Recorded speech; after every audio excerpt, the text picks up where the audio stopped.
আল্লাহর কোরআনের সবচাইতে দামি আয়াত, the greatest verse in the Quran.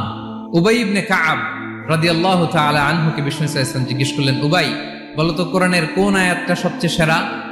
উবাই জানেন, তারপরে বললেন আল্লাহু ওয়া রাসূলুহু আ'লাম, আল্লাহ আল্লাহ রাসূল ভালো জানেন। দেখেন কত বিনয়ী ছিলেন সাহাবারা, জেনেও উত্তর দিতে চাইতেন না, ভাবতেন না জানি বিশ্বনবী নতুন কিছু আমাদেরকে জানায়। বিশ্বনবী আবার বললেন, তুমি কি জানো কোরআনের সবচেয়ে শ্রেষ্ঠ আয়াত কোনটা? এবার উবাই ভাবলেন এবার আমি উত্তরটা দিয়েই দেই। তিনি বললেন আয়াতুল কুরসি, আল্লাহু লা ইলাহা ইল্লা হুয়াল হাইয়ুল কাইয়ুম, এটা শ্রেষ্ঠ আয়াত। বিশ্বনবী খুশি হয়ে উবাই ইবনে কাবের বুকে একটা চাপড় মারলেন, এরকম আদরের চাপড় দিয়ে বললেন লিয়াহনিকাল ইলমু ইয়া আবুল মুনজির, হে আবুল মুনজির, জ্ঞান এবং প্রজ্ঞা তোমার জন্য মোবারক হোক, তুমি ঠিক বলেছো। সুবহানাল্লাহ পড়ে। তাহলে এই প্রথম ইনফরমেশনটা আজকে জানলাম, কোরআনের সর্বশ্রেষ্ঠ আয়াতের নাম ৬,২৩৬টা আয়াতের মধ্যে থেকে সবচাইতে দামি আয়াত এটা।